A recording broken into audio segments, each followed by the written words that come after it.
Neither me or my husband would consider ourselves really buildery type people, or handy people, I guess is a better word. We tackle projects like any young homeowner does, but we typically stay within the really safe realm of paint and stain and just easier projects in our opinion. But this week we tackled one of our bigger projects that we've ever done, and I am really excited to share it with you. We are quite proud of this pergola that we built over the course of about 3 weeks. I like the actual process of cooking, but the organizing and the planning is just something that I'm not that good at. And when I try to wing it, it never goes the way I want it to go. I love using ReciMe to organize all of my favorite recipes into one convenient spot, which is why I'm excited to introduce them as the sponsor of today's video. ReciMe helps their users plan, shop, and cook in the most convenient way possible. While I am not someone who has a rigid meal plan, I've talked about that before, I love using ReciMe to organize recipes that would otherwise be scattered all across the internet. I might have a recipe that I love on Pinterest, one in a cookbook, one that is from this blog or that blog. And I love that I can organize them all in one app. I find this to be especially helpful whenever I'm making my grocery order for the week, because I can go there to get inspired for my meal plan as opposed to having to go all across the internet like I said. I find their app very straightforward to use with no extra things that make it complicated, which is something that means a lot to me. I love the cookbook system that they use. So whenever you import a recipe, which is super easy to do, you can put it in a cookbook. I have a cookbook for my go-to dinners, which are ones that we just know that we love, tried and true recipes for us. I have one for baking, I have one for breakfast, and I would love to add one for meals that I want to try out, things that I'm excited to do but haven't made yet, so that all of those can be in one spot too.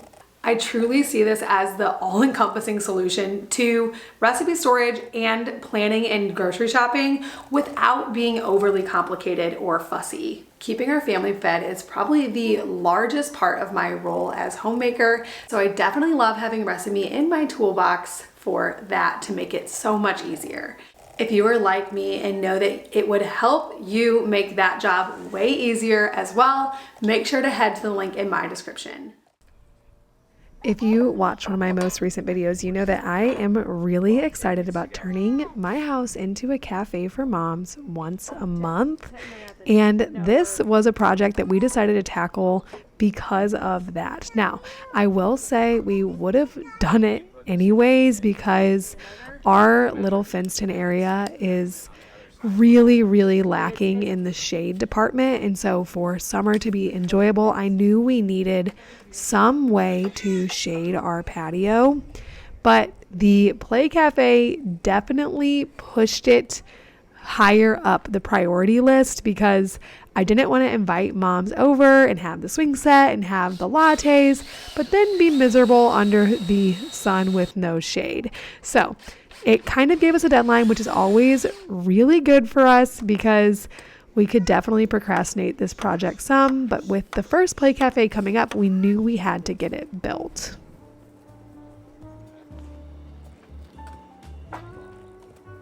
We tossed around a lot of different options for putting a pergola on this patio and ultimately landed on building it ourselves. We looked at some of the pre-built options, but just weren't sure it would work on the very limited space that we had. So we decided to build it ourselves so we could play with the measurements and make it work. Like I already said, we were definitely out of our comfort zone building something like this. So I knew that we needed to follow a build plan. And so I got a build plan off of Etsy. I will link that for you guys if you have any interest in building a pergola yourself. And then I got all the lumber ordered and we got all the tools that we needed and we started on the build.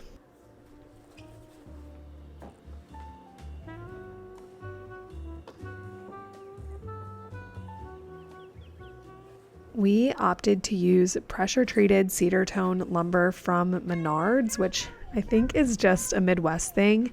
We obviously would have loved to use cedar for this, but it would have been way, way more expensive. Even with the pressure treated lumber, I wouldn't necessarily call this a budget project. Obviously, with this much lumber, you are going to spend some, but it was still even a considerable investment, even without the cedar. But I will say, now that we have it up at the time of this voiceover, of course, it is so beautiful. I really think that we're not missing much by it being the pressure treated lumber. And it was really nice that we did the cedar tone because it already came stained and ready to go and be put up. What you are seeing right now is my husband carefully measuring out all the notches that needed to be cut from the purlins in order for them to rest on the header boards. This is all terms that I didn't know what they were until I read through the build plans several times. This process gave me and my husband such an appreciation for Japanese joinery. We have been to Japan twice and have seen some of the Japanese joinery buildings up close and personal, and we literally cannot believe it. Obviously, we were shocked when we saw it before doing this project, but now after doing this project, just trying to get 8 boards to line up, we cannot believe how precise and amazing all of those buildings were in Japan.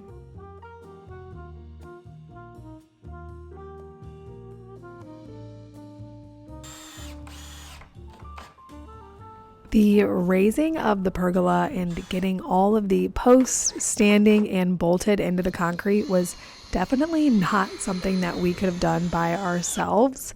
So we hosted our friends for dinner and they helped us stand it up, which we are immensely grateful for because, like I said, there was no way we could do it by ourselves. So once we had the 4 posts up with the header boards all attached, so those pieces were set, all we had to do was notch out the purlins a little bit more because, like I said, we're not as precise as the Japanese joinery architects, and rest the purlin on top of the header boards.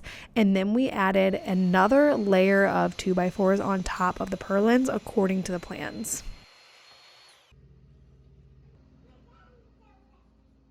We opted to trim these boards down to the width between the posts just because we thought that gave it a little bit more of a polished look. After they were all cut down and up on top of the purlins, all my husband had to do was hop up there and screw them all in, and then the pergola was finished. I am really excited about adding more to this in the coming weeks. I will likely add a shade cloth and string lights and I don't even know, maybe some hanging baskets. But the big goal for this week, or the last several weeks, I should say, was to just get it standing. And now that we have that done, we can work on all of the other fun things in the coming weeks.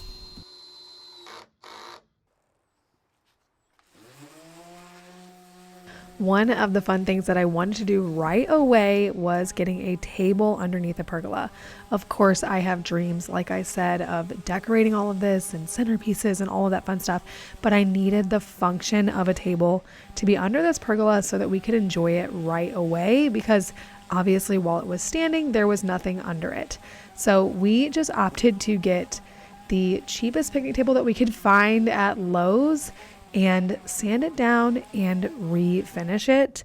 We bounced around a lot of ideas for furnishing this patio, and in order to stay within a reasonable budget and meet all of our needs, we just landed on getting a cheap picnic table that we'd have to stain and refinish and likely wouldn't last forever, and combining that with a rocking chair for me to sit out there while the toddler plays so I can nurse the baby and rock her to sleep and things like that. So I did order a rocking chair. It did not arrive this week, and I will likely be sharing that with you guys whenever we actually decorate the patio. But for now, we have this fun and functional picnic table.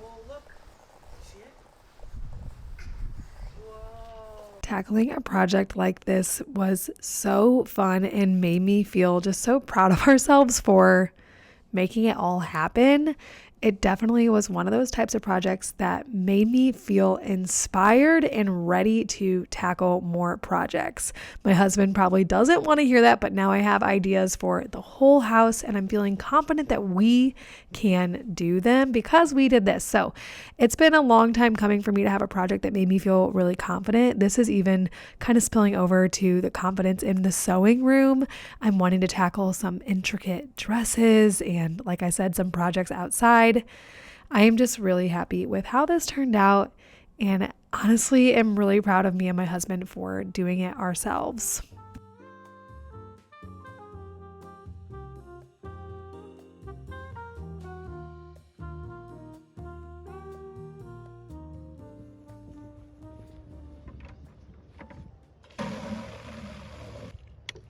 We have to put our roses in it.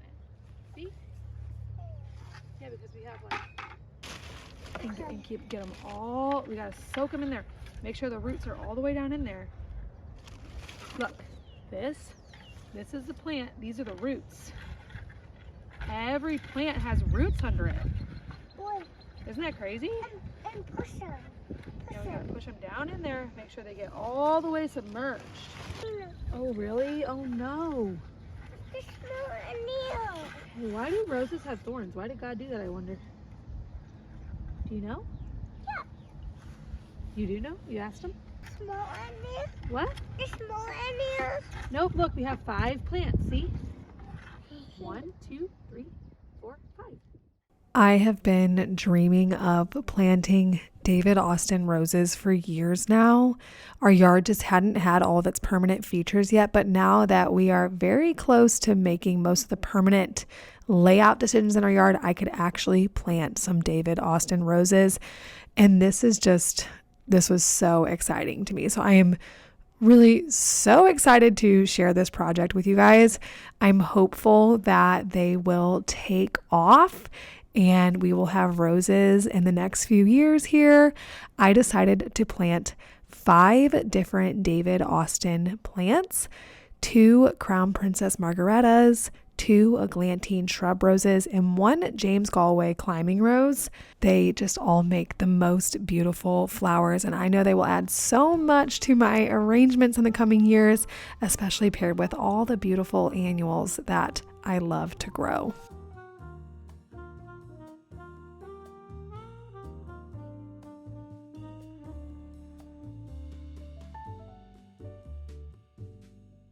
When I think back over the last couple weeks of doing these projects, I am just so happy. I had so much fun spending that time with my family, creating spaces that I know we are going to enjoy for so many years to come. And I know so many other people are going to enjoy them as well. Like I said, this kind of all started because of Play Cafe. Granted, we of course would have done the pergola anyways, but it gave us that deadline. So I'm just thrilled to look back. I'm so happy with how it turned out, but also dreaming about the future of hosting with roses climbing up and cutting cut flowers. And I am just so ready for summer hosting and summer bouquets. As always, thank you so much for joining me here and getting excited with me whenever it comes to all of these fun things that I love. I'll see you guys here next week on Our Sweet Sunny Days. Thanks so much for watching.